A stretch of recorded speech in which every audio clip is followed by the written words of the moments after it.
안녕하십니까. 방금 소개받은 서울대 종교학과의 성혜영입니다. 일단 이렇게 귀한 자리에 초대해 주셔서 깊은 감사의 말씀을 드리고요. 자연스럽고 편하게 여러 이렇게 말씀을 이렇게 종교에 관련해서 이제 드리도록 하겠습니다. 그래서 아주 편하게 들어주시고요. 일단 이제 제목이 이제 종교 이후의 종교 그리고 내 안의 엑스터시를 찾아서라고 하는 약간 이제 낯선 제목입니다. 그래서 이런 제목을 가지고 제가 크게 6가지를 얘기해 보려고 합니다. 첫 번째는 인간과 종교 그리고 종교학이라고 하는 제목으로 아주 개괄적인 내용을 다루고요.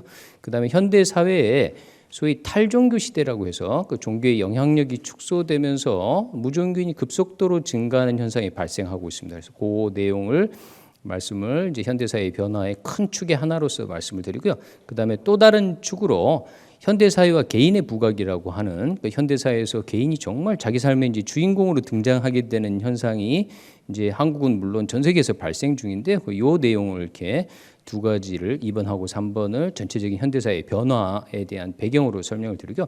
그다음에 이제 뭐 이 강연 혹은 이제 제 책의 본론이겠습니다만은 하여튼 이 엑스터시라고 하는 논란이 많은 개념이 인간의 정체성하고 연관시켜서 말씀을 드리도록 하고요. 그다음에 이런 2번과 3번의 시대적 배경 속에서 지금 21세기 대한민국에서 예전에는 발견할 수 없었던 그 새로운 종교성의 출현이 등장하고 있다고 생각을 합니다. 그래서 그 대목을 5번으로 말씀드리고 이제 끝에 결론에 종교 이후의 종교는 과연 어떻게 될 것인가라고 하는 말씀을 전체적으로 드리도록 하겠습니다. 자, 첫 번째 인간과 종교 그리고 종교학이라고 하는 내용입니다. 인간 참으로 복잡한 존재입니다. 이 원숭이부터 컴퓨터를 만들고 이 컴퓨터를 활용해서 사용할 수 있는 요즘은 뭐 AI까지 만드니까 놀라운 지성과 동물적 본성을 함께 가지고 있는 존재가 인간이라고 하는 그 대단히 복잡한 존재인데요. 특히나 인간의 복잡성을 드러내는 대표적인 현상이 종교입니다. 종교. 왜냐하면 우리가 이제 아다시피 그러니까 이 지구의 여러 가지 생물 중에서 그 종교를 가지고 있는 유일한 종이 어쨌든 인간이라고 생각된다고 하면 도대체 인간이 왜 종교를 만들고 종교라는 게 도대체 뭔가라고 하는 걸 저희가 물어볼 수밖에 없는데 이제 종교학자들의 종교 정의가 굉장히 여러 가지가 있습니다만은 제가 강연에서 주로 사용하는 이제 종교 정의는 윌리엄 제임스하고 폴 틸리라고 하는 두 분의 종교 정의를 많이 활용합니다. 윌리엄 제임스는 미국의 이제 심리학자이고 실용주의 철학을 전개한 철학자이죠. 윌리엄 제임스는 종교라고 하는 건 기본적으로 인간이 그러니까 육체를 가지고 있는 인간이 그 눈에 보이지 않는 세계하고 개인적인 관계를 맺는데 그 관계에 대한 이야기가 종교라고 얘기를 했고요.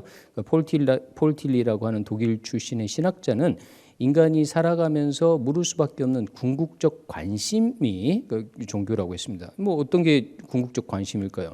인간이라는 존재가 왜 태어났고 왜 살고 있고 왜 죽고 죽음 다음에 어떻게 되고 그다음에 이제 이 모든 걸 이 총괄해서 도대체 이 존재하고 있는 모든 것이 왜 비존재가 아니고 존재인가라고 하는 질문에 관해서는 어쨌든 인간이 만들어낸 여러 가지 문화 영역 중에서 유일하게 종교만이 여기 이제 답변을 하려고 하는 거죠. 어쨌든 이게 종교라고 하는 거가 인간이 굉장히 불교를 포함해서 기독교, 동서양의 여러 문화나 문명이 다양한 종교를 가지고 있다는 사실은 명확하지 않습니까? 그런데 이 종교를 연구하는 종교학이라고 하는 학문은요. 종교가 이렇게 굉장히 오래된 거에 비하면 종교학은 그렇게 오래된 학문 분야가 아닙니다. 이제 막스 밀러라고 하는 종교학의 아버지라고도 불리는 이제 독일 출신인데 나중에 영국에서 주로 가르치고 영국에서 살았는데요. 이 막스 밀러가 한 유명한 얘기는 하나만 알면 아무것도 모른다라는 얘기입니다. 이 얘기는 이제 서양 사람들이 동양 종교, 뭐 힌두교를 포함해서 불교 같은 여러 동양 종교를 마주치게 되면서 이게 드디어 그때 처음으로 종교를 비교하는 관점에서 이게 도대체 인간이 왜 종교를 만들어내고 이 종교 현상의 의미가 무엇인지를 본격적으로 물어보게 되는 최초의 시대가 그러니까 소위 말해서 근대 이후에 서양 사람들이 동양 종교를 접하면서 만들어졌습니다. 이게 이제 종교학인 거고요. 이 특히 동양에서는 종교를 공부한다라고 하는 게 굉장히 낯섭니다. 종교는 믿고 신행하는 거지 종교를 누가 그 공부를 해서 뭐 어떻게 하겠다는 거야라고 하는 생각들이 굉장히 강해서 종교학이라고 하는 거가 사실은 이 아시아 쪽 문명에서는 크게 이렇게 각광받는 분야가 아닙니다. 이제 우리나라의 경우에도 종교학과라는 이름을 가지고 있는 대학이 국립대학에서는 이제 서울대가 있고 사립대학에서는 이제 서강대가 거의 유일한 정도고요. 그나마 있던 이제 대학들도 점차 이제 종교학과를 없애고 있는 중이니까 사실은 이제 종교학이라고 하는 거가 이게 종교인 혹은 종교라는 현상에 비하면 굉장히 이제 작은 분야라고 얘기를 할 수 있는 거고요.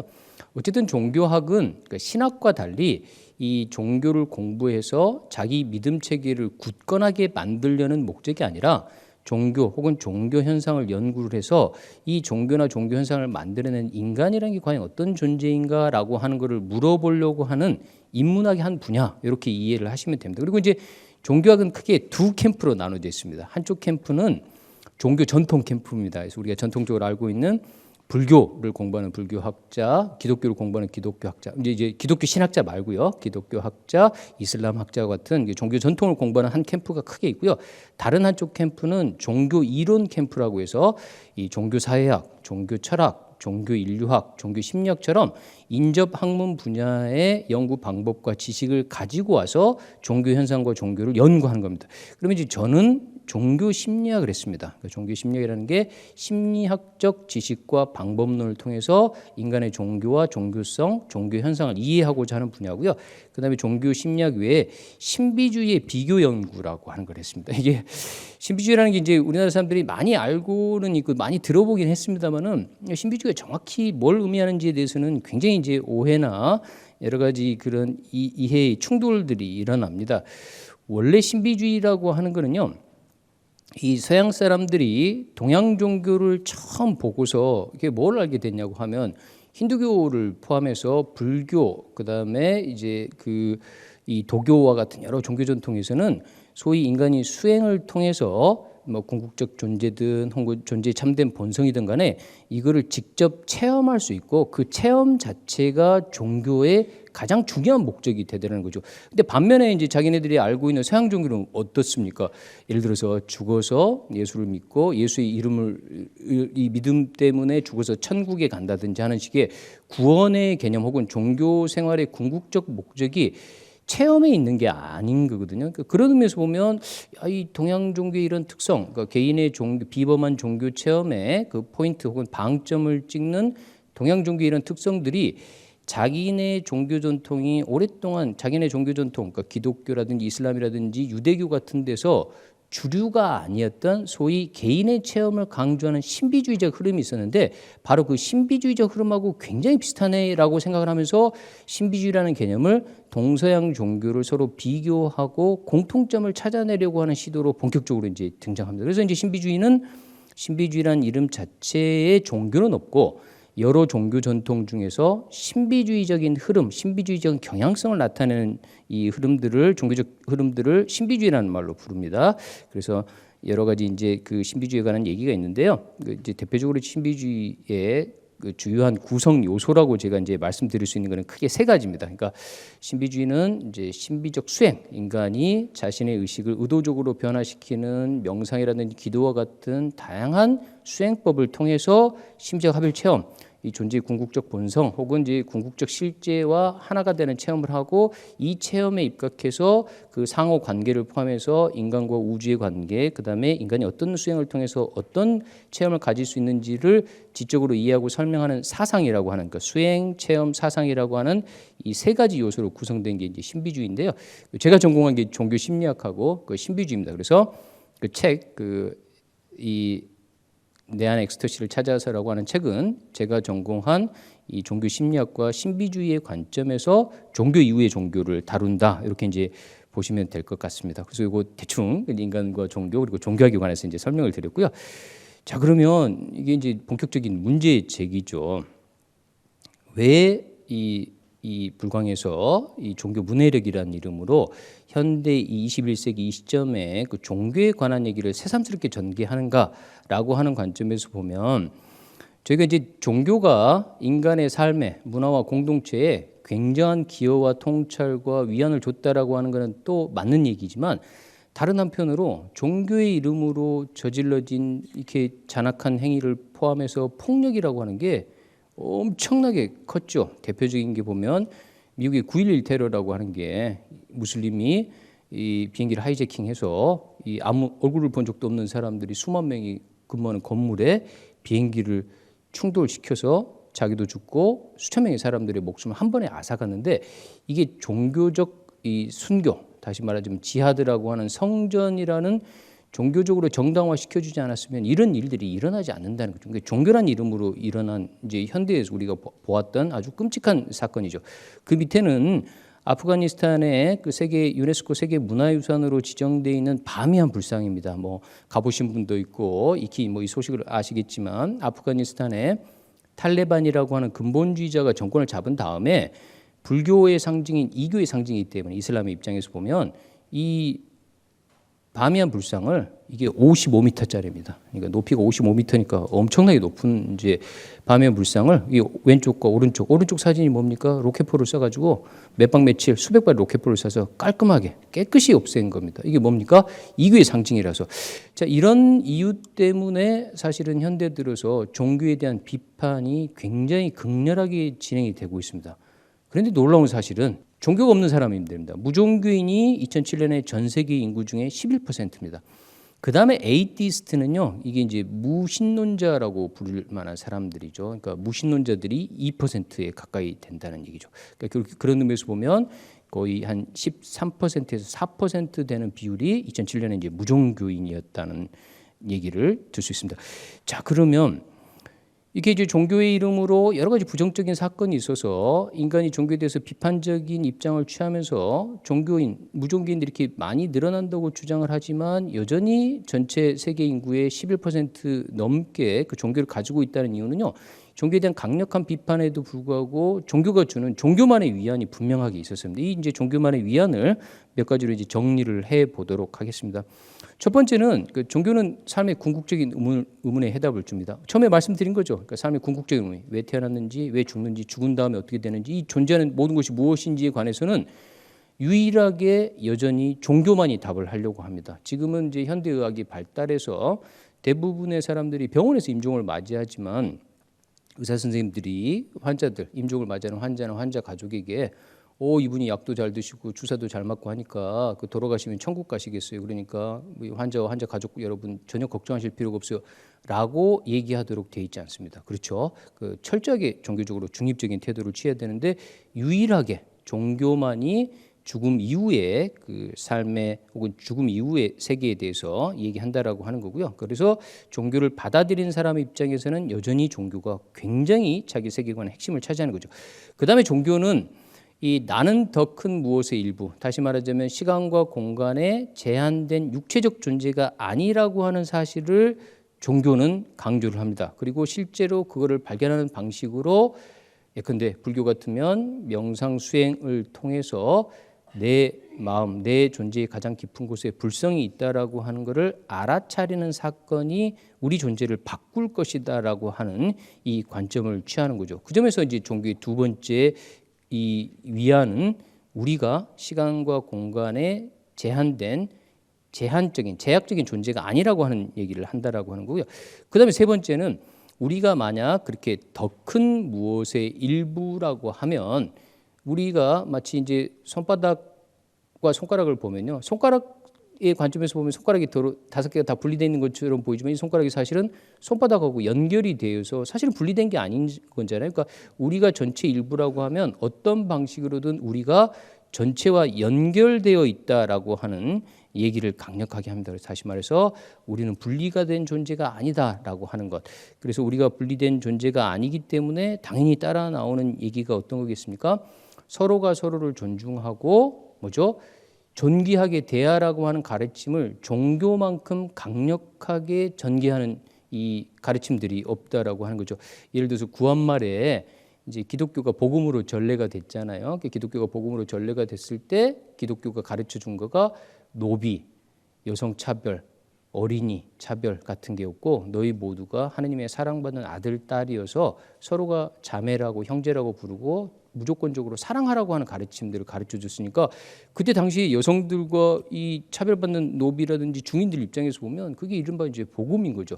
불교도 똑같은 방식으로 힌두교의 오랜 그 카스트 제도의 시스템 속에서 개개인의 인생이 의례의 수행 여부라든지 혹은 그 계층 카스트에 귀속되지 않고 자신의 수행에 따라서 이렇게 붓다, 불성을 깨달은 붓다라는 존재가 될 수 있다라고 하는 그 존귀함의 가능성을 존재론적으로 갖추고 있다라고 하는 가르침을 전했다는 측면에서 예수나 붓다의 가르침이 어떤 의미에서 보면 이 우리가 더 큰 차원의 일부이고, 그러니까 그런 의미에서 보면 분리된 존재가 아니어서 서로 자비를 베풀고 사랑하라는 얘기를 한다는 거죠.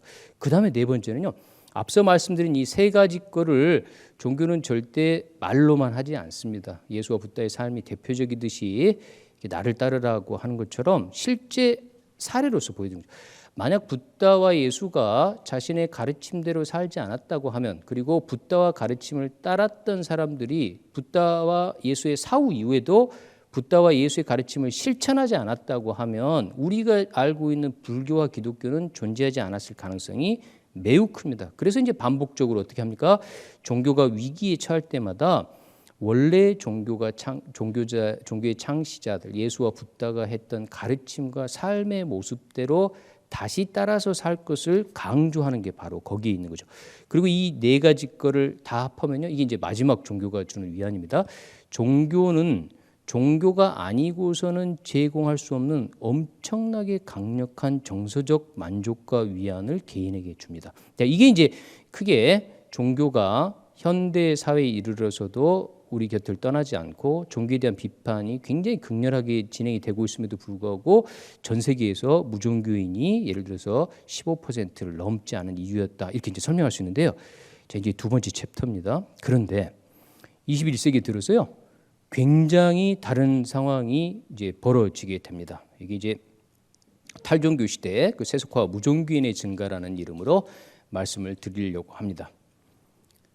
자, 이제 탈종교 시대 얘기를 하겠습니다. 네, 앞서 말씀드린 것처럼 이제 이 종교에 대한 비판이 강력해졌음에도 불구하고 여전히 세계적으로 보면 종교인들이 많았거든요. 그래서 이제 근데 그게 21세기가 되면서요, 굉장히 변하게 됩니다. 이걸 이제 단적으로 뭐라고 표현하냐면 탈종교 시대라고 표현합니다. 탈종교 시대를 특징짓는 두 가지 특징적 모습이 세속화와 무종교인의 증가입니다. 세속화라고 하는 것은 말 그대로 이 정치, 경제, 교육과 같은 인간 사회의 제반 분야의 운영 원리가 합리성이 되는 겁니다. 예전에는 종교적 교리 체계가 경제, 정치, 사회, 교육을 다 망라하는 지배적인 원리였다고 하면, 이제는 합리성이라는 이름으로 모든 분야에서 종교의 영향력이 급속도로 축소되고 있습니다. 그리고 동시에 무종교인이 엄청나게 빠른 속도로 증가합니다. 2015년에 전 세계 종교 인구를 조사를 하니까 무종교인이 16%가 됐습니다. 그러니까 2007년에 11%에서 2015년에 16%가 됐으니까 거의 5% 가까이 는 거죠. 그런데 우리나라는요, 이게 놀랍습니다. 우리나라는 선생님들도 다 아다시피 우리나라는 대한민국 어떤 사회입니까? 동양의 종교, 서양의 종교가 이슬람 빼놓고는 모든 종교가 아주 정말 활발하게 진행되는 국가거든요. 그런데 우리나라의 무종교는 전 세계 무종교인의 인구가 2015년에 16%였다고 하면요, 보시면 1984년에 무종교인 56%, 89년 51% 이렇게 해서 증감이 이렇게 있습니다만 2021년에는요 무종교인이 60%가 됐습니다.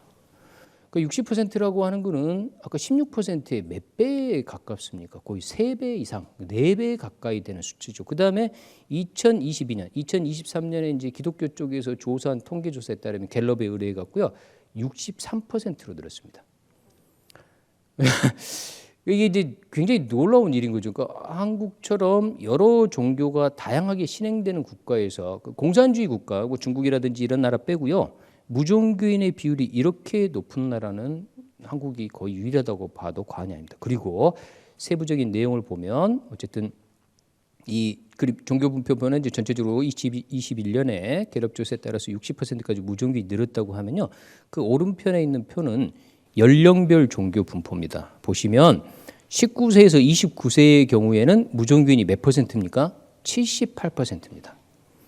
이건 이제 10명 중에 8명이 10대, 20대는 종교를 안 가지고 있다는 얘기니까 연령이 낮아질수록 종교인의 비율이 급속도로 늘어가고 있다는 거죠. 왜냐? 60대 이상은 무종교인 몇 %입니까? 41%죠. 그러니까 거의 10대, 20대는 60대 이상보다 2배 가까이 무종교인이 많다는 뜻이거든요. 그 다음에 이 또 이제 이 세부적인 그 지표를 살펴보면요, 이 무종교인이 종교를 믿지 않은 이유도 변했습니다. 예전에 97년, 2004년 조사를 보시면 이게 무종교인 종교를 믿지 않는 이유로 크게 이제 세 가지를 고릅니다. 첫 번째 관심이 없어서, 두 번째 종교에 대한 불신과 실망으로, 세 번째 정신적, 시간적 여유가 없어서. 그런데 이제 꼼꼼히 보시면 종교에 대한 불신과 실망이라고 하는 거는 종교에 대해서 기대를 굉장히 많이 했는데 그 기대를 다 충족을 못 시키니까, 그래서 난 종교를 안 믿으니까 사실은 이건 애증이 있다라고 하는 거니까 관심이 있다는 뜻이거든요. 그다음에 정신적, 시간적 여유가 없다는 얘기도 종교가 좋은 줄은 알겠어요. 그런데 내가 지금 당장은 너무 바빠서 종교 생활을 안 하고 있으라고 얘기한다고 하면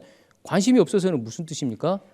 애증이고 뭐 좋은 거고 이거 없이 정말 말 그대로 관심이 없다는 뜻인데요. 보시면 97년에 관심이 없다가 26%에서 21년에는 몇 년 지나지도 않았죠. 근데 관심이 없다가 몇 퍼센트가 됐습니까? 54%가 됐습니다. 그래서 나머지 불신 혹은 시간적, 정신적 여유가 없다를 합한 것보다 더 많은 수치가 됐다는 거죠. 이 얘기는 무슨 얘기입니까? 종교에 대해서 현대인들, 특히나 지금의 무종교인들은 종교에 대해서 말 그대로 무관심하다는 뜻입니다. 그리고 그 비율이 한국의 경우에는 60에서 63%까지 굉장히 높게 치솟았다는 거죠. 그리고 이제 그거를 반영을 해서 아까 말씀드린 그 내용입니다. 무종교인이 종교를 믿지 않는 이유 중에서 이 종교에 대한 불신과 실망, 관심이 없어서라고 보게 되면 연령, 그러니까 10대, 20대의 경우에는 관심이 없어서가 50몇 %가 아니라 64%니까 젊은 연령일수록 이 종교에 대한 관심이 없고 그 실제로 종교를 믿고 있지 않다라고 하는 사실을 저희가 알 수 있게 되는 거죠. 자, 그런 의미에서 이제 이 무종교인의 증가와 세속화라고 하는 탈종교 현상 하나가 큰 축이고요. 또 다른 하나의 큰 축은 이것과 더불어서 현대 사회가, 특히 이제 한국 사회가 대표적입니다만은 엄청나게 여러 가지 측면에서 급격하게 변화하고 있습니다. 그 급격하게 변화하고 있는 거의 가장 핵심은 개인이, 이제 우리 각각의 개인이 이 삶의 주체로서 본격적으로 부각됐다라고 하는 건데요. 그 개인이 본격적으로 부각된 이 사회 변화가 사실은 이제 우리가 지금 오늘 말씀드릴 종교 이후의 종교라든지 내 안의 엑스터시를 찾아서라고 하는 주제하고 밀접하게 연관이 돼 있어서 요 부분이 매우 중요하다고 생각이 됩니다. 일단 이 경제, 교육, 정치적 권리, 평균 수명 연장 요 네 가지를 말씀을 드리려고 합니다. 경제적 풍요요. 요 이제 왼쪽 편에 제일 아래 슬라이드를 보시면 엄청나게 음식이 많이 풍부하잖아요. 뭐 우리 이제 연배 있으신 이제 선생님들이 계시니까 30년 전에 40년 전에 뷔페라는 게 없었잖아요. 그리고 그때쯤에는 아침 인사가 뭐였습니까? 아침 식사는 하셨나요? 이게 물어봤다고 하면 지금 누가 이게 아침 식사 하셨어요? 이렇게 물어보니까 그러면 도대체 이 사람이 이 말을 나한테 왜 물어보지? 그러지만 예전에는 뭐죠? 아침 식사는 하셨습니까? 이게 당연한 인사인 거죠. 식사하셨으면 참으로 다행이군요. 뭐 이런 뉘앙스가 숨어 있다고 하면 지금은 누구도 그거 물어보지 않습니다. 그리고 뷔페 그렇게 좋아하지 않습니다. 그렇죠? 뷔페를 가도 정말 좋아하는 음식 몇 개만 먹지 산더미처럼 쌓아놓고 그렇게 뷔페를 먹는 사람이 누가 있습니까? 이 말은 무슨 얘기입니까? 대한민국 사회를 포함해서 전 세계가 그 전에 30년 전, 50년 전에 비하면 엄청나게 경제적으로 풍요로워졌다라고 하는 거죠. 제가 어린 시절만 해도 뭐죠? 소금 가지고 이빨 닦고 이렇게 양치하고 있었지 않습니까? 근데 지금 이제 대형 마트에 가보면 치약의 종류가 너무 많아가지고 어떤 치약을 사야 될지도 모를 정도로 선택의 옵션이 넓어졌습니다. 그러니까 불과 이게 몇십 년 사이에 이렇게 풍요로워졌다는 얘기인 거고, 그다음에 교육 수준이요. 이제 해방 이후에 우리나라 문맹률이 뭐 거의 70%, 80%까지도 이렇게 산정을 하는데 지금은요 우리나라에서 문맹률을 조사할 필요가 없을 만큼 대부분이 글자를 읽을 줄 압니다. 그리고 대학 졸업생의 비율이 엄청나게 높아졌거든요. 그리고 지금은 이제 뭡니까? 대학 가고 싶으면 누구든지 갈 수 있습니다. 왜? 인구가 줄어서도 그렇고 대학이 늘어나서도 그렇겠지만 교육 수준도 굉장히 높아졌습니다. 그리고 정치적 권리요. 정치적 권리라고 하는 입장에서 보면 뭐 이제 뭐 정치적으로 누가 어떤 입장을 취하든 상관없이 우리는 한때 대통령 두 분을 감옥에 보낸 적도 있잖아요. 그러니까 그리고 나서 이제 또 잊어먹죠. 두 분이 어디 계시는지 생각도 안 할 정도로. 그 말은 무슨 말입니까? 이렇게 민주주의라는 이름으로 이제 위정자를 뽑는 것뿐만 아니라 위정자에 대해서 이렇게 자신의 정치적 의사를 표명하는 거가 너무 자연스러운 거.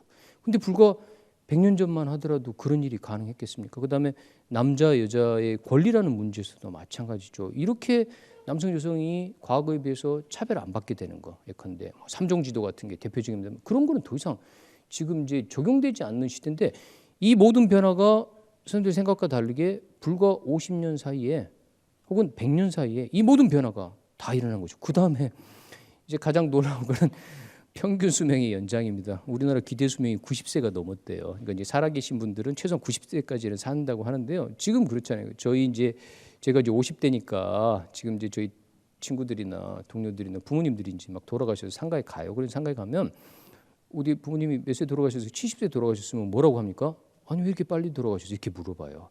80세면 그런가 보다 하고 90세에 돌아가셨다고 하면 아이고 그래도 조금 이제 사셨네. 100세 돌아가셨으면 아이고 장수하셨네 이렇게 얘기하거든요. 그게 무슨 얘기입니까?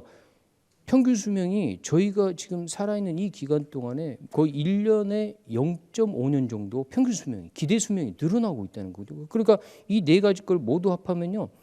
60이 퇴직했지만 60 이후에도 최소한 30년 정도는 어쨌든 건강하게 사실 가능성이 많다. 이게 선생님들 오래된 현상이 아닙니다. 불과 5, 60년 사이 이 모든 것들이 일어났습니다. 이 모든 것들이 결국은 뭘 얘기해 줍니까? 개인에게 엄청난 선택의 기회를 줍니다. 이 첫 번째 그림은 뭡니까? 선택의 역설입니다. 다시 말해서 치약부터 시작을 해서요. 치약, 비누, 샴푸, 쌀 뭘 사야 될지 모를 정도로 선택의 폭이 너무 높습니다. 그런데 선택 잘못하면 누가 책임집니까? 내가 책임지죠. 그 다음에 결혼도 이제는 선택입니다. 예전 같았으면 지금 연배 계신 분들은 당연히 뭐 대학 졸업하면 혹은 20대가 끝나기 전에 다 결혼하고 아이 당연히 냈다고 하면 지금은 어떻게 됩니까? 젊은 친구들이 결혼을 당연히 하는 게 아니라 왜 결혼해야 되는지를 납득할 만한 이유를 찾지 않으면 결혼을 안 하게 되는 거죠. 그 다음에 가족도 마찬가지죠. 지금 우리나라에서 가장 많은 가족의 형태가 뭡니까? 1인 가족입니다. 1인 가족이 30%를 넘었거든요. 1인 가족은 예전에는 가족이라는 말도 하지 않았던 가족의 형태거든요. 그리고 1인 가족이라는 얘기는 무슨 얘기입니까? 결혼을 하는지 안 하는지도 선택의 문제지만 결혼한 다음에도 아이를 낳을지 안 낳을지도 선택의 문제가 된 거죠. 그 다음에 이 밑에 보시면 먹방이죠.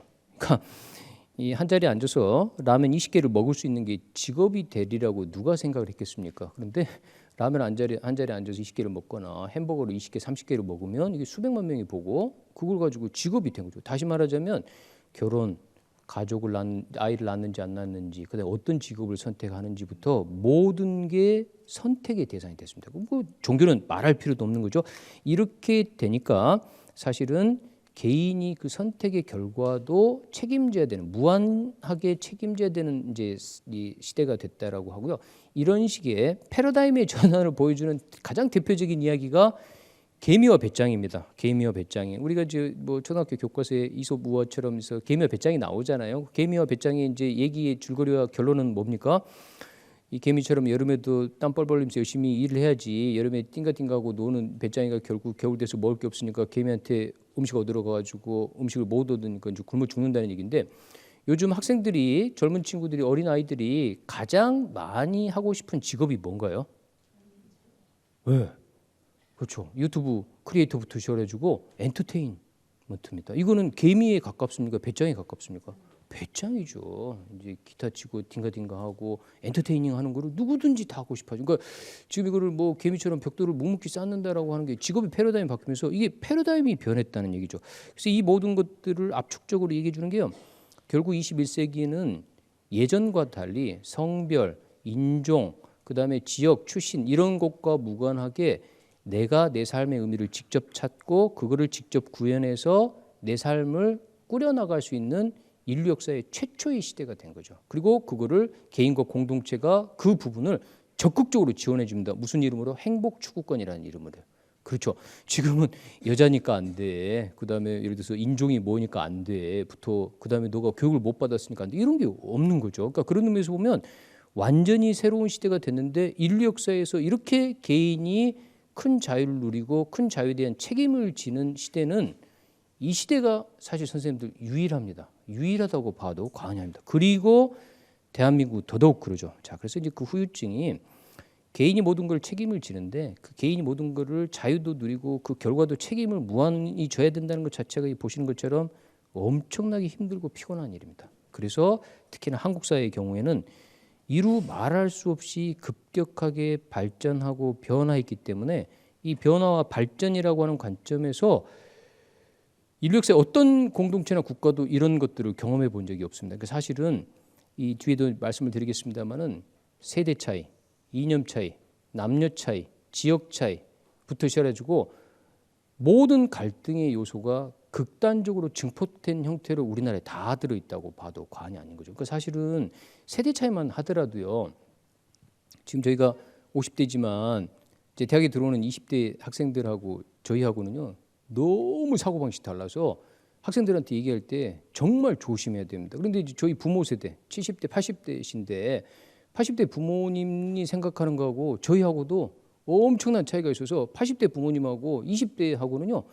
이루 말할 수 없는 차이가 있습니다. 이거는 이분들이 서로 어떻게 할 수 있는 차이가 아닌 거죠. 예를 들어서 미국이라는 동일한 나라에 대해서요. 80대나 70대의 경우에는 6.25 전쟁이 끝나고 나서 먹고 살기 힘들 때 미군이 원조해줘서 우리가 간신히 살았기 때문에 미국이라는 나라에 대해서 정말 이 사람들은 우리를 도와주고 우리를 위기에서 구해준 은인의 국가라고 생각을 해요. 그런데 이제 저희 같은 50대 같으면 그런 마음도 갖고 있지만 실제로 그렇게 굶어가지고 구호받은 적도 없고 그다음에 또 이제 미국 때문에 뭐 분단 문제부터 시작해가지고 미국에 대해서 이렇게 양가적인 감정을 갖고 있는 거거든요. 그다음에 젊은 세대에 들어가면 미국이 이제 우리처럼 50대 혹은 그 윗세대처럼 미국이 중요한 존재가 아닙니다. 중요한 존재가 아니라는 게 제가 어린 시절만 해도 미제는 뭐든지 다 좋았잖아요. 뭐 코코아는 말할 필요도 없이 미제는 뭐든지 다 좋았지만 지금 미국 물건 중에서 한국 사람들이 못 사서 야단인 게 뭐가 있나요? 뭐 없다고 봐도 과언이 아니잖아요. 그러니까 그런 의미에서 보면 동일한 미국이라고 하는 국가에 대해서도 불과 6, 70년 사이에 이렇게 세대별로 경험이 달라서 인식 자체가 깡그리 달라진 거죠. 이 간극은 제가 볼 때 전 세계에서 우리나라밖에 이런 걸 경험하고 있지 않는 게 아닌가라는 생각이 듭니다. 자, 그런 의미에서 보면 이제 그 뒤에 이런 한국의 급격한 변화와 발전이 개인의 엄청난 자유도 부여했지만 동시에 보죠. 개인에게 이루 말할 수 없는 심리적 고통과 불안과 불확실성을 제공하고 있다는 거죠. 그게 이제 종교와 연관시켜서 말씀드릴 수 있겠습니다. 자, 네 번째 챕터가 엑스터시와 정체성의 확장이라고 합니다. 자, 사람들이 이제 종교학자들한테 인간들은 왜 종교를 만드나요? 종교에 도대체 왜 종교의 원천과 근거는 뭔가라고 물어보면 크게 종교의 원천을 이렇게 세 가지로 얘기합니다. 일단 인간이 죽음에 대한 공포, 미래에 대한 불확실성으로부터 위안, 심리적 위안을 받기 위해서 종교를 만들어냈다. 그다음에 두 번째, 요거는요. 이제 우리나라 같으면 샤머니즘 같은 건데 죽은 사람의 혼백을 그러니까 귀신을 보거나 죽은 사람의 혼백과 대화를 나누는 것은 동서양을 불문하고 오랫동안 이제 소수의 사람들에게 그런 경험들이 실제로 있었다고 얘기를 하거든요. 그러니까 그런 의미에서 이런 사람들의 경험이 결국 인간이 죽더라도 혼백이든 혹은 영혼이든 귀신이든 이 초자연적인 존재가 있어서 이 초자연적인 존재가 이 물질적인 세계가 다가 아니라고 해서 바로 여기에서 종교가 기원됐다라고 하는 얘기가 또 있는 거죠. 그 다음에 마지막으로는 여기 The Enigma of the Oceanic Feeling이라고 하는데 오시아닉 필이라는 게 대양적 느낌입니다. 그 마치 물방울이 거대한 바다가 되는 것처럼 인간의 의식이 존재론적으로 엄청나게 확장돼서 존재의 궁극적 본성 혹은 궁극적 실제를 아는 종교 체험 때문에 종교가 만들어졌다는 얘기죠. 그러니까 이 크게 세 가지라고 하면 제가 말씀드릴 거는 요 세 번째 측면입니다. 인간이 자기보다 더 큰 차원과 접속하거나 더 큰 차원으로 확장이 의식이 돼서 이런 자기 정체성의 확장이 종교와 밀접한 연관을 맺게 되는 거예요. 요거를 이제 엑스터시라고 부릅니다. 엑스터시라는 말은 원래 무슨 뜻이냐면요. X라는 말은 이 히라보로 out of 무엇무엇의 바깥에라는 얘기고요. 스타시라는 말은 스탠딩이라는 뜻입니다. 그러니까 엑스터시라는 말은 내가 내 바깥에 섰다는 얘기입니다. 근데 생각해 보십시오. 내가 어떻게 내 밖에 섭니까? 내가 내 밖에 선다는 게 불가능하잖아요. 그러니까 내가 내 밖에 선다라는 말은 인간의 의식이 비일상적인 의식 상태. 우리가 지금 알고 있는 일상적인 의식 상태가 있잖아요. 일상적이지 않은 비일상적인 의식 상태가 돼서 자기 자신과 존재에 대한 더 넓은 인식을 주게 되는 체험, 그리고 그 체험이 작은 나를 잊어먹게 만들고 동시에 엄청난 기쁨을 줍니다. 그래서 엑스터시라는 말은 우리나라 말로 망하경, 나를 잊어버리는 경지, 그 다음에 황홀경, 엄청난 기쁨이 수반되는 경지라고 얘기하는데 바로 이 엑스터시가 종교의 존립 혹은 종교의 원천으로서 중요하다라고 얘기하는 거가 이제 여기 보시면 그죠? 동남아시아에서 그 스리랑카 같은 데죠. 불교 이 축제 때 어떻게 합니까? 불타는 석탄을 입에 집어넣는 겁니다. 그러니까 비일상적 의식 상태에서 뜨거운 거, 그 보신 적 혹시 있는지 모르겠습니다. 뭐 이렇게 벌겋게 이 달궈진 이렇게 석탄 위를 사람이 이제 엑스터시 상태에 빠져가지고 이렇게 걸어가는 것부터 시작을 해가지고, 그러니까 사실은 엑스터시 상태에 빠지게 되면 신체적 고통을 못 느끼는 거죠. 황홀경 상태. 그 옆에도 이제 엑스터시의 경험인 거고요. 사실은 종교사에는 이런 방식으로 비일상적 의식 상태로 가서 자기 자신과 존재의 더 큰 차원에 대한 인식을 얻게 되는 사건이나 체험에 관한 얘기가 계속 지속적으로 등장합니다. 대표적으로 가톨릭 종교 전통에 이 스페인의 이 성녀고 수녀인데요, 아빌라의 데레사라고 하는 분이 있는데, 이게 그 유명한 베르니니의 이 조각입니다. 이 천사가 창으로 이 아빌라의 데레사의 가슴을 꿰뚫습니다. 근데 이 종교적 엑스터시에 빠져서 신을 만나는 장면입니다. 이 아빌라의 데레사이고요. 실제로 이분은 이 여성 교회 박사로 이렇게 이 기독교 가톨릭 역사에서 최초로 추서된 분이니까, 여성 교회 박사라고 하는 건요, 가톨릭이 신학 발전에 엄청난 영향을 미쳤다고 하는 분에게 주어지는 이 칭호인데, 이분의 이제 책들이 이렇게 번역이 돼서 우리나라에 나와 있습니다. 이 얘기는 이 가톨릭 종교 전통에서 비록 수녀였지만 이 가톨릭의 신학 혹은 가톨릭의 영성을 이 폭발적으로 발전시키고 깊은 영향을 준데 이렇게 중요한 인물이었다는 얘기고요. 저게 앞에 이제 제가 초반기에 그 종교학의 세부 전공 중에서 제 전공이 하나가 종교 심리학이고 하나가 신비주의라고 얘기했잖아요. 바로 이 신비주의라고 하는 거가 신비 수행을 통해서 인간이 비일상적 의식 상태로 가게 되고, 그 상태에서 신비적 하별 체험이라고 하는 엑스터시의 경험을 한 다음에, 그러니까 그 체험이 주는 통찰에 따라서 신비 사상을 펼친다고 하면, 이 가톨릭의 신비주의자인 아빌라의 데레사가 대표적으로 그 가톨릭 신비주의 이인 거고요. 그다음에 우리 혹시 뭐 터키나 이슬람 쪽 가보신 분이 있으시다고 하면, 터키에 가면 이 룸이라고 하는 이 이슬람 신비주의자들의 그 신을 만나는 춤입니다. 홀링 더빗이라고 하는, 이렇게 남자들로 구성되어 있지만 이렇게 치마를 입고 제자리에서 빙글빙글 돌면서 이 원을 이렇게 그리는 겁니다. 이게 의식의 변형 상태가 올 때까지 굉장히 동적인 형태의 명상이죠. 이런 것도 이런 이 동적인 춤을 통해서 인간의 일상적인 의식 상태를 의도적으로 변화시키고, 그걸 통해 가지고 뭐죠? 엑스터시 상태에 가는 겁니다. 그리고 엑스터시 상태에서 나와 존재의 더 큰 차원을 직접적으로 경험하죠. 망화경과 황홀경의 상태로 들어가는 건데, 사실은 이제 종교가 이거를 지향을 한다라고 하는 거죠. 그리고 이제 대표적으로 이 수은 최재우라고 하는 동학의 창시자죠. 동학의 창시자의 경우에도 이 시천주, 자기 내면에 모시고 있는 천주와 하나가 된, 그 천주가 그래서 그 수은에게 내 마음이 곧 네 마음이다, 그러니까 너의 마음과 나의 마음이 동일하다라고 하는 가르침, 그러니까 두 마음이 둘이 아니고 하나다라고 하는 얘기를 가르쳐 주는데요. 그 가르침의 기초에서 모든 인간은 자기 내면에 하늘님을 모시고 있기 때문에 존귀하고, 그리고 하늘님을 모시고 있는 다른 인간들을 하늘님처럼 공경하라고 해서 소위 사인여천이라고 하는 가르침을 얘기를 하고, 이 사인여천의 가르침을 이 삶 속에서 직접 실현시키는 과정에서 동학 농민혁명도 일어나고, 그래서 수많은 동학 교도들이 목숨을 잃게 되죠. 사실은 종교적 평등주의를 어떤 의미에서 보면 실천하려다가 이렇게 목숨을 잃게 된 경우인데요. 그러니까 이런 사례들은 사실은 모든 종교 전통에서 발견이 됩니다. 그러니까 이 얘기는 결국 인간이라고 하는 존재가 육체를 가지고 있는, 이 물질을 구성되어 있는 육체적 존재이지만, 이 왼쪽 그림에 보면 서양의 그림이죠.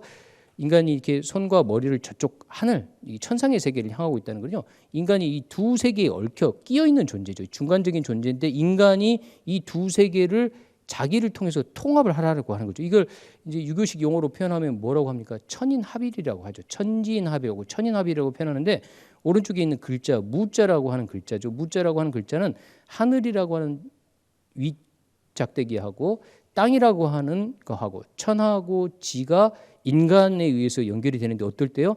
이 소매가 나풀거릴 때, 다시 말하자면 비일상적인 의식 상태에 인간이 들어가게 되면 하늘과 땅이 인간을 통해서 결합이 된다라고 하는 거죠.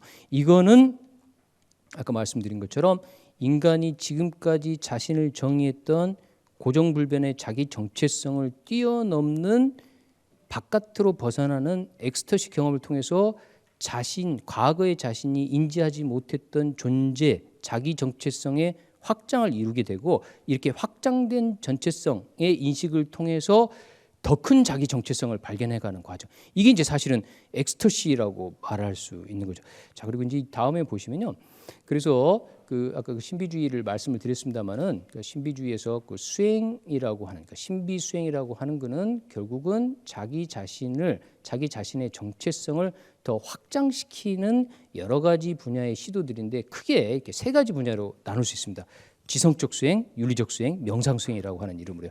그러니까 지성적 수행이라고 하는 거는 이제 지적으로 우리가 학문하고 공부를 하는 거죠. 우리 대학에 가면 뭘 합니까? 더 큰 학문을 배우는 거잖아요. 더 큰 학문을 배워서 나, 세계, 역사, 그다음에 존재하고 있는 이 물질적인 세계를 포함해가지고 여기에 대한 더 큰 인식을 내 머릿속에서 구현을 하는 게 이제 지성적 수행인 거고요. 그다음에 윤리적인 수행은 뭡니까? 나와 타인이 두 개의 존재가 별개의 존재가 아니라 더 큰 차원에서, 처음에 말씀드린 것 더 큰 차원에서 일부이기 때문에 서로가 서로에게 무조건적인 사랑을 베푸는 것을 윤리적인 실천을 통해서 베풀고 자선하고 사랑하고 자비를 베풀 때 나와 타인의 관계가 사라지고 더 큰 전체성을 이루게 된다. 그 다음에 이제 명상 수행이 말 그대로 기도를 포함해가지고 전 세계 종교 전통이 의도적으로 자신의 마음 상태를 변화시켜서 자신 속에 있는 더 깊은 존재의 차원들을 발견하게 만든다라고. 이게 이제 명상 수행이라고 하면 보면 이 세 가지 지적인 수행, 윤리적 수행, 명상 수행이 종교 전통이 공통적으로 강조하는 거고, 히랍 철학에서는 이거를 이제 진선미라고 하는 별도의 가치로 얘기를 하는 거고요. 그다음에 불교가 대표적으로 개정의 사막이라는 게 개가 윤리적 수행이고 정이 선정, 명상 수행이고 해가 지성적 수행이라고 하면 요 세 가지 분야를 균형 잡힌 방식으로 잘 하라라고 하는 얘기죠. 요 대목을 우리 선생님들이 잘 기억을 해 두시길 바라겠습니다. 왜? 이제 뒷부분에 이제 다섯 번째 챕터인데요. 여기서 한국 사회의 새로운 이제 어쨌든 종교성의 출현이라고 하는 걸 이제 본격적으로 말씀을 드리겠습니다. 자, 그럼 이제 저희가 지금까지 얘기했던 거를 정리를 해보면 어쨌든 이 종교가 21세기 들어서 특히 대한민국 사회가 대표적입니다만 급격한 사회 발전, 변화, 세속화, 무종교인의 증가 같은 걸로 인해서 탈종교 현상이 굉장히 발생하고 있다라고 하는 걸 큰 축으로 말씀을 드렸고, 동시에 그럼에도 불구하고 종교라고 하는 것은 엑스터시라고 하는 인간이 자기 정체성을 확장하는 경험을 중심으로 이렇게 발전해온 면면의 흐름들이 있었다라고 하는 그 큰 두 가지를요 이번에 이제 결합을 해보려고 합니다. 이게 다섯 번째 한국 사회와 새로운 종교성의 출현입니다. 말씀드렸던 것처럼 한국 사회 무종교인이 60% 이상이 됐어요. 심지어 63%까지 됐다는 통계가 있는데, 그런데 이렇게 무종교인이 늘어가는 와중에 발생한 현상이에요. 산티아고 순례길 기억하십니까? 그러니까 코로나 이전에 우리나라 사람들이 산티아고 순례길, 스페인에 있는 가톨릭 성지의 순례길을요 엄청나게들 많이 갔습니다. 그래서 산티아고 길 순례길에 관한 책들이 많이 나왔어요. 그런데 간 분들이 다 가톨릭이냐면 그렇지 않아요. 가톨릭 신도도 아니고 젊은 친구들이 가톨릭 신도도 아닌데도 불구하고 자기 돈을 들여서 자기 시간을 들여서 가톨릭의 성지의 길을 순례를 했다는 얘기예요. 근데 이제 코로나 때문에 그 이제 추세가 멈췄지만 어쨌든 이 종교적 순례길, 가톨릭 신도들이 평생에 한번 걸을까 말까 한 이 길을 한국 사람들이 이 멀리까지 가톨릭 신도들이 아닌데도 가는 현상들이 발생했고요. 이것보다 저희가 더 피부로 절감. 특히나 이제 오늘 여기 불교문화진흥원에서 이 이제 자리를 마련해 주셨는데 템플스테이요. 템플스테이라는 게 2002년도에 월드컵 때 외국인들한테 숙소도 제공하고 한국의 전통 문화도 체험시키기 위해서 사찰 몇 개에다가 이렇게 숙소를 마련하는 방식으로 마련이 돼서 2002년에 근데 워낙 호평을 받아가지고 점점 템플스테이가 늘어났어요. 그래서 2023년까지 템플스테이를 참여한 내국인 외국인이 640만 명이라고 얘기를 합니다. 640만 명이요. 그런데 2002년부터 2021년, 2023년까지 불교 신도가 몇 명이 줄었냐면요. 300만 명이 줄었습니다. 그러니까 이 템플스테이는 640만 명이 참여했는데 불교인은 300만 명이 줄었어요. 그러니까 모든 종교인들이 다 이렇게 제도화된 조직화된 종교의 전통적인 종교의 종교인들이 줄었지만 템플스테이가 이렇게 인기 있어요. 그 처치 스테이라든지 가톨릭의 성당 스테이는 없잖아요. 그 처치 스테이는 이제 막 도입하려고 합니다만 어쨌든 없는데 템플스테이를 이렇게 고즈넉한 산사에서 명상도 체험하고 백발도도 체험하고 그다음에 차담도 나누면서 이 불교의 수행 문화를 흠뻑 경험하려고 자기 비용과 시간을 내 가지고 600만 명이 넘는 사람들이 갔음에도 불구하고 300만 명이 줄었어요. 이게 우리 수수께끼 같은 현상이 발생하는 거죠. 그 다음에요, 제가 서울대 종교학과에서 그 서울대 학생들을 대상으로 교양 수업으로 제공하는 게 뭐냐면요, 명상과 수행이라는 수업이 있습니다. 저하고 종교과의 동료 교수가 같이 가르치고 있는데요. 명상과 수행은 이론 수업하고 실기 수업으로 나눠져 있습니다. 그 이론은 이제 주요한 명상과 수행의 개념에부터 시작해가지고 세계 종교 전통들이 어떤 명상법을 왜 개발하고 있고 어떤 명상법들을 가지고 있는지를 알려주는 거고요. 그다음에 실기 수업은 매 시간마다 이원 음원을 가지고 이 100명에 가까운 아이들이 이렇게 한 25분 동안에 이렇게 심신을 이완시키는 거를 같이 연습을 합니다. 그러면 이제 코 골고 자는 애들도 당연히 나오죠. 그런데 이거를요, 이 이완 음원을 활용하고 이제 외부의 명상가들을 불러가지고 다양한 명상법들을 2시간, 3시간 동안 2번의 특강을 통해 가지고 다채롭게 경험하게 만들거든요. 그래서 이 수업의 목적은 뭐냐면요, 한 학기가 끝날 때쯤에 나만의 명상법을 만드는 겁니다. 이 전 세계 종교 전통의 명상법을 이론적으로 시기를 통해서 체험한 다음에 실제로 나한테 가장 적합한 명상법을 만드는 건데요. 매 학기 100명 이상씩 듣습니다. 이게 인원 제한이 없었을 때요, 제가 가장 많이 가르쳤던 때는 185명이 들었습니다. 그러니까 이 서울대 모든 학과 학생들이 다 옵니다. 그 185명이 들었는데요, 놀라운 거는요, 80% 이상이 무종교인입니다. 그 다음에 작년 2학기 수업에는요, 95%가 무종교인이었습니다. 120명 정도가 들었는데 95%. 그러면 선생님들 생각해 보십시오. 명상과 수행이라는 수업이 명상하고 수행하면 매우 종교적이잖아요. 그런데 종교가 없는 학생들이 90에서 95% 학생이 이 수업 왜 듣습니까? 명상을 통해서 심신을 치유하기 위해서, 삶의 스트레스를 해소하기 위해서 이 수업을 듣는다라고 하는 거죠. 그리고 심지어 학생들 중에 많은 친구들은요, 명상이라는 게 종교에서 비롯됐는지도 모르는 친구들이 있습니다. 이게 이제 만약 불교 이제 신도들이시면 어떻게 그럴 수가 있지 하지만 요즘 젊은 친구들은 종교에 무관심하기 때문에 명상이라고 하는 것 자체가 종교 전통에서 유래됐다는 것도 이 수업에서 처음 배우는 친구들이 있습니다. 자, 그런데도 불구하고 이렇게 해마다 숫자가 늘어가는 이유는 이 종교적인 믿음 체계를 갖지 않더라도 이 나만의 명상법을 개발한 이 수업 전체가 학생들한테 실제로 도움을 주고, 그다음에 학생들이 하는 이제 굉장히 고무적인 얘기 중에 하나는 뭐냐면요, 이 수업을 통해서 종교라는 게 이렇게 죽어서 천국 가거나 내 한 몸 잘 먹고 잘 사는 게 아니라 뭔가 내 존재의 더 깊은 차원을 직접 발견하는 거가 종교에서 굉장히 강조했군요. 그다음 그걸 위해서 명상과 같은 방법을 만들었군요라고 하는 걸 처음 알게 되면서 종교에 대해서 관심이 처음 생겼다고 얘기를 하는 거죠. 이러니까 이제 이런 현상들이 결국은 이제 제가 이렇게 설명을 하려고 합니다.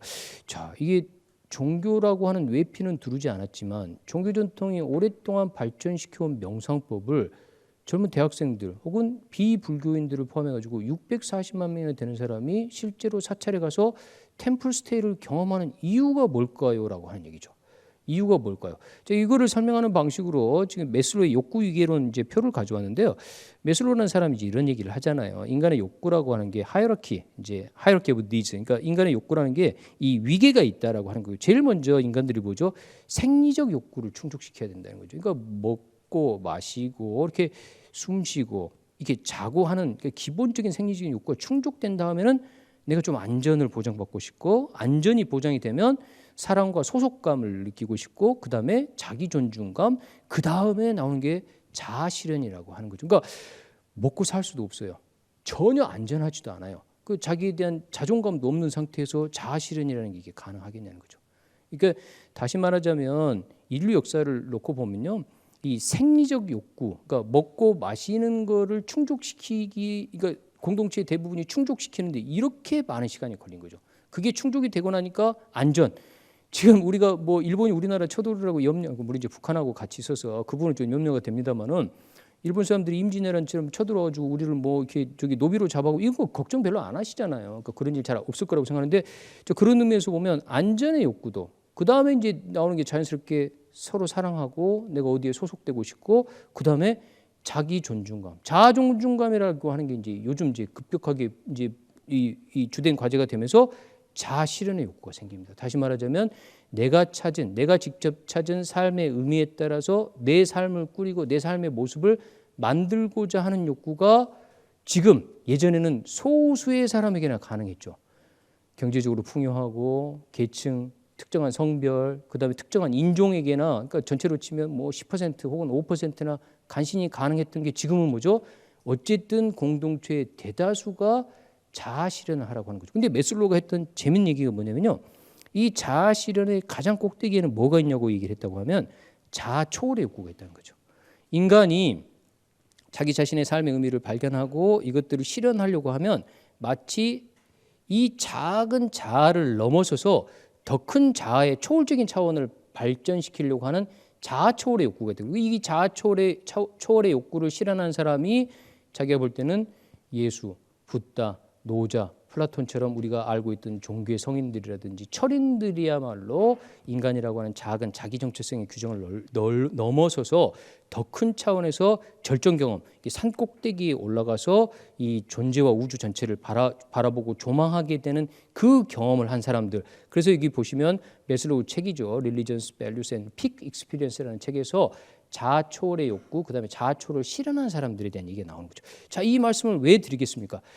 지금 21세기 대한민국에 무종교인이 많아졌지만 아까 말씀처럼 현대사회가 개인에게 압도적인 선택의 자유를 부여하면서 동시에 뭐죠? 그 압도적인 선택의 자유가 부과하는 급격한 변화와 스트레스, 불확실성 때문에 인간이 그 어느 때보다 심리적으로 취약해지기도 했습니다마는 이 자유가 부여된 상황에서 인간들이 뭘 하고 싶어 합니까? 남이 주는 게 아니라 자기가 직접 자기 삶의 의미를 어떻게 해요? 표피적인 차원에서 찾고 싶은 게 아니라 더 깊은 차원까지 발견하고 싶은 게 내가 진짜 누군지. 그래서 산티아고 순례길을 수백 킬로를 발에 피가 날 때까지 혼자 걷는 이유가 뭡니까? 이 길을 걸으면서 내가 누군지를 진심으로 성찰하고 발견하고 싶은 거죠. 템플스테이 왜 갑니까? 불교인이 되기 위해서가 아니라 불교의 사찰이라고 하는 공간이 제공해 주는 거에서 불교의 명상법을 통해서 어떻게 됩니까? 자신의 존재의 더 깊은 삶의 의미를 찾고서 그것들을 구현. 근데 그 깊은 삶의 의미는 사실은 매슬로우가 얘기한 것처럼 자아 초월의 단계까지 가 있다라고 하는 거죠. 이렇게 보면 그러니까 이런 현상들을 놓고 이제 사람들이 뭐라고 얘기를 하기 시작을 하냐면요, 이런 이제 역설적인 개념이 등장합니다. 이 무종교의 종교라고 표현했는데요. 그러니까 그 제 책 제목이 종교 이후의 종교잖아요. 그러면 앞에 종교는 뭐고 뒤에 종교는 뭡니까? 앞에 종교하고 뒤에 종교가 똑같으면 종교 이후의 종교가 말이 안 되잖아요. 그다음에 여기 이제 영어로 된 표현이 뭐죠? Religion of no religion입니다. 종교는 종교인데 어떤 종교입니까? No religion의 religion이라는 얘기예요. 종교가 아닌 종교라는 얘기죠. 그다음에 이 우리 최준식 선생님 책인데 종교를 넘어선 종교예요. 종교를 넘어선 종교는 뭡니까? 이게 이제 앞에 종교는 사실은 우리가 익히 알았던 제도화되고 조직화된 전통적인 종교라고 보면 뒤의 종교는 이제 개인의 욕구나 영적 열망이 중심이 돼서 직접 자기 삶의 의미를 찾으려는, 그러니까 종교 조직에 대한 소속 여부가 그렇게 중요하지 않게 되는, 그렇지만 내가 나보다 더 큰 차원과의 관계를 확인하고 그걸 회복함으로써 작은 자기 정체성을 초월하고 더 깊은 삶의 의미를 찾으려는 시도들을 또다시 종교라고 표현한 거죠. 그런데 이거를 좀 더 정확하게 표현한 게 여기 나오는 얘기입니다. 이제 미국 사람들한테 당신 종교적이에요? Are you religious라고 물어보면 이제 많은 사람들이 뭐라고 대답하냐면요, I'm spiritual but not religious라고 표현합니다. 나는 종교적이지는 않고요, 영적이에요라고 표현하는 거예요. 그러면 종교성과 영성이 달라지는 거죠. 종교성과 영성. 그러니까 종교성은 뭡니까?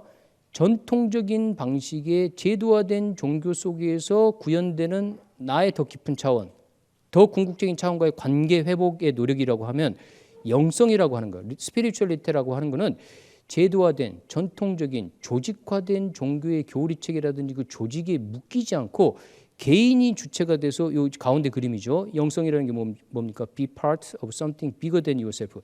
내 자신보다 더 큰 어떤 차원의 부분이 되는 그 관계를 회복하는 것을 이제 영성이라는 말로 표현하기 시작합니다. 그러니까 앞서 얘기한 그 산티아고 순례길을 포함해가지고 그 템플스테이, 그다음에 그 명상과 수행 수업 같은 경우도 지금 당장의 심지어 고통들을 위안받고 싶어하는 의미도 있지만 사실 그 의미 이면에는 더 깊은 의미, 다시 말하자면 내 자신의 더 깊은 차원 혹은 존재의 더 깊은 차원, 더 큰 차원과의 관계를 내가 직접 확인하고 그 관계를 회복함으로써 존재의 온전성을 찾으려고 하는, 예전에는 제도 종교가 당연히 독점하고 있었던 영역에게 종교의 영역을 벗어나서 이게 구현되기 시작. 그게 이제 우리나라가 대표적인 거죠. 그러니까 60%가 무종교인인데 이런 현상들이 바로 이 부분은요. 그러니까 이 굉장히 그 진지한 방식으로 받아들이는. 그러니까 지금 젊은 세대들은요. 저희를 포함해서 아까 말씀처럼 종교에 대해서 무관심하기 때문에 제도 종교에 소속되는 멤버십 자체가 전혀 중요하지 않습니다. 제 수업에 이제 이 수업마다 이렇게 자기 소개를 학생들한테 제일 첫 시간에 시키거든요. 그러면 종교학과 수업이니까 종교가 뭐고 이렇게 이런 걸 자기 소개를 하라고 하면요. 어느 해는 어떤 학생이 그러더라고요. 올해는 저희가 기독교인입니다 이렇게 얘기해요. 그러니까 올해는 저희가 기독교인입니다. 그러니까 기독교인들 이제 뭐 성당 다닌다는 뜻이었어요. 그런데 올해는이라는 말도 이상하고 저희라는 말도 이상하잖아요. 그게 무슨 뜻이야? 그러니까 자기 가족들이요 1년마다 한 번씩 종교를 바꾼다는 거예요. 종교를 순례를 하는 거예요. 그래서 올해는 이제 가톨릭으로서 세례를 받으려고 성당을 다니고 있다는 거예요. 그 전에는 뭐 교회를 다녔고 내년에는 이제 절에 가겠다는 거예요. 이게 그 대한민국에서 가능한 거고 종교가 선택의 문제가 된 거예요. 근데 이분들은 어떤 면에서 보면 내가 중심이 되고 내가 중심이 된 상태에서 그 새로운 형태의 종교성을 이렇게 구현하는 거에 전혀 구애받지 않는다라고 하는 거죠.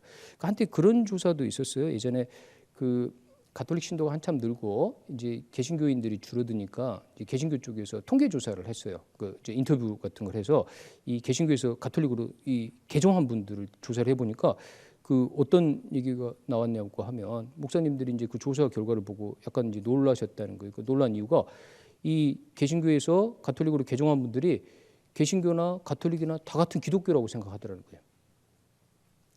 다 같은 기독교에서 올라가는 거에 전혀 부담을 안 느끼셨다는 거예요. 근데 이제 목사님들 생각할 때는 이 개신교하고 이 가톨릭은 다른 종교인데 어떻게 개신교 신도들이 가톨릭하고 이 개신교를 한 기독교로 바라보는지 이거가 너무 놀랍다라고 이제 얘기를 하셨다고 하더라고요. 그래서 저는 그걸 보고 또 놀랐죠. 그러니까 이제 그런 의미에서 보면 올해는 저희가 가톨릭입니다. 이 친구들 보면 더 놀라는 거죠. 이 가족들을 보면. 그러니까 이게 지금 21세기 대한민국의 종교 지형에서 일어나는 현상. 자, 이 모든 것들의 이제 결론입니다. 종교 이후의 종교. 과연 이제 아까 이것도 역설적인 표현입니다. 앞의 종교는 제도화되고 조직화된 우리가 익히 알고 있던 전통적인 종교고요. 그다음에 이후의 종교. 이런 종교 이후의 종교. 그러니까 무종교인을 중심으로 새롭게 등장하는 종교성의 표출 혹은 영성의 표출이라고 하는 관점에서 보면 제가 볼 때 몇 가지 특징이 있다고 해요. 첫 번째, 개인의 힐링과 치유입니다.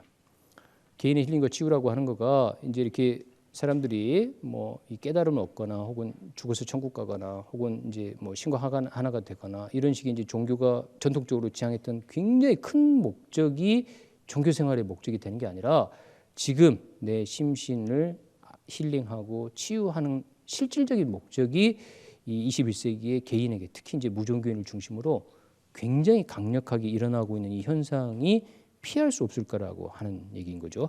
그 다음에 두 번째는요. 발달의 추구입니다. 발달의 추구라고 하는 거는요. 저하고 오강남 교수님하고 그 예전에 종교 이제는 깨달음이다라고 하는 책을 이제 썼거든요. 거기에 보면 이제 가장 중요한 내용이 인간의 종교성, 인간의 신앙생활이라고 하는 게 아이가 어른이 되듯이 작은 씨앗이 발아에서 거대한 거목이 되듯이 시간의 흐름에 따라서 점점 발전하고 성장해 가야 되는데 이 종교가 무슨 문제가 있냐고 하면 처음 그때 그 종교를 그대로 계속 유지하라고 얘기를 한다는 거죠.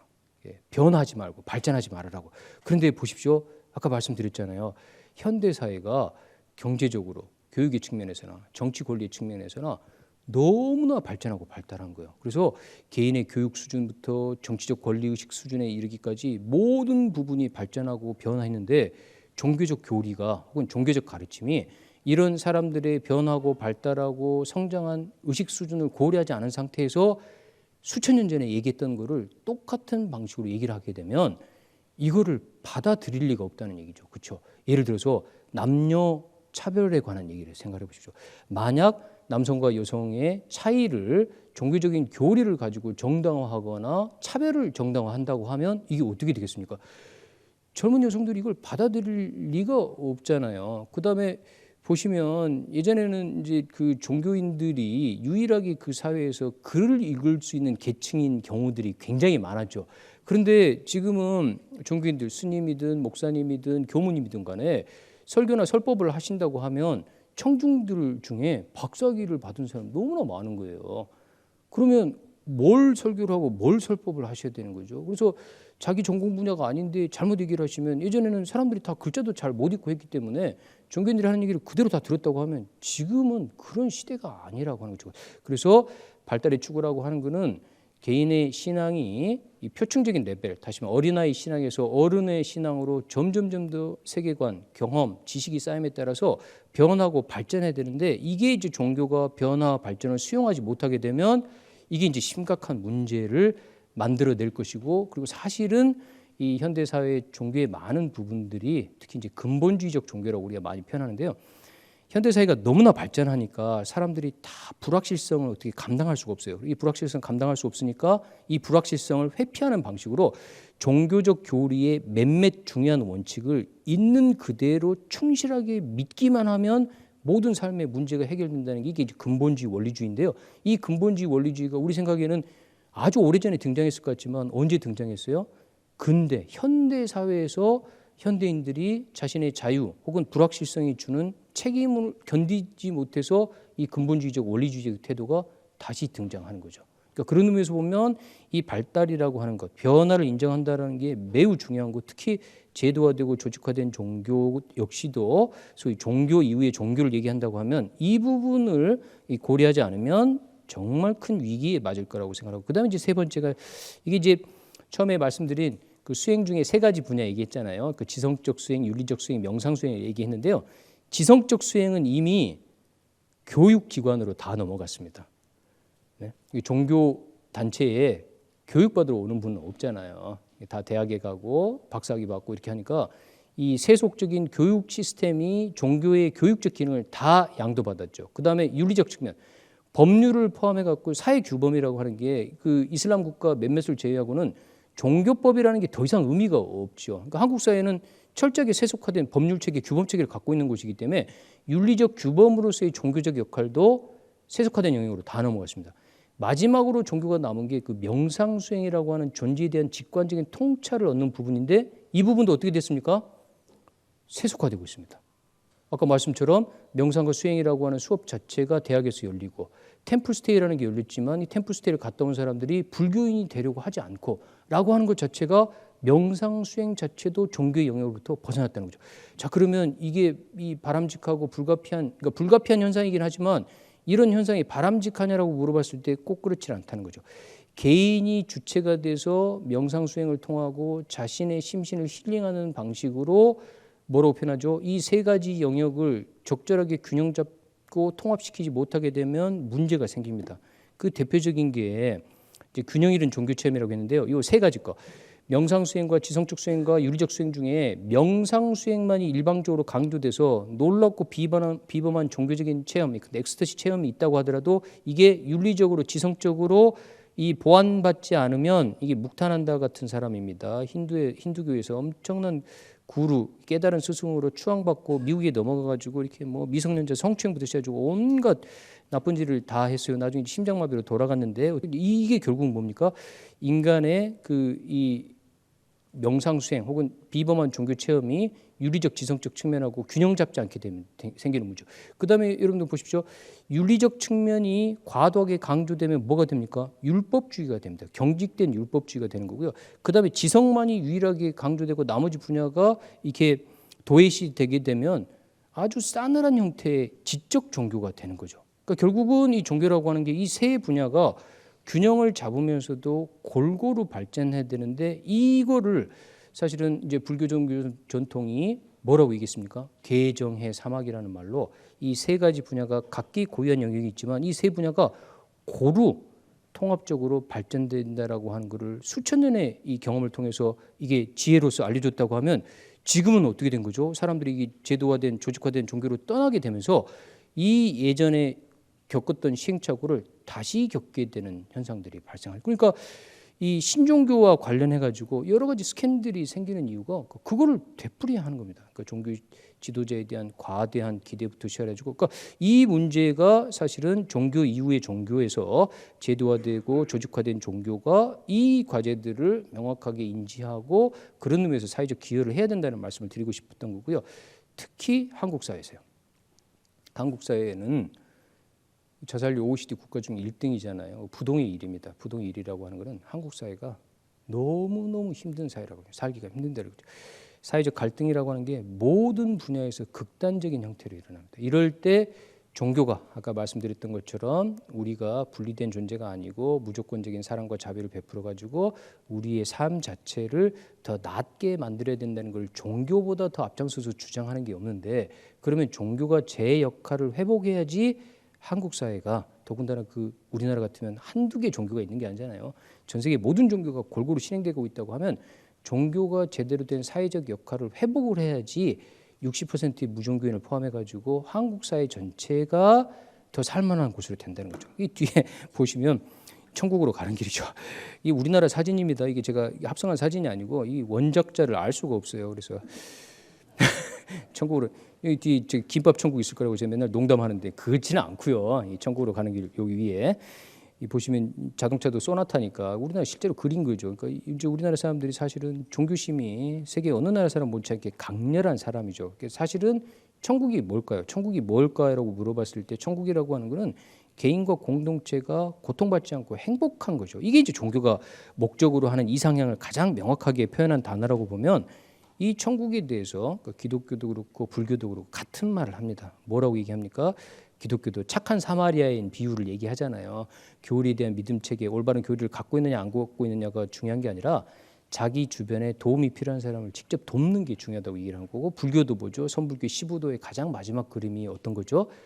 입전수수, 시장으로 가서 자기 본성을 찾고 불성을 알아차린 사람은 어떻게 보면 입전수수, 시장에 가서 도움이 필요한 사람은 도움의 손길을 내밀어서 함께 더불어 행복해서 행복과 기쁨을 나누는 거가 동서양 종교가 예수와 붓다가 최종적으로 지향했던 거라고 볼 수 있는 거예요. 그 점에서 한국 사회에서 종교 이후의 종교는 이 가치를 제도화되든 조직화되든 혹은 제도화되고 조직화된 종교 바깥에서 이걸 추구하든 간에 요 원칙, 요 근본적인 목표를 망각하면 안 된다라고 생각을 하면서 제 말씀을 마칠까 합니다. 감사합니다. 네.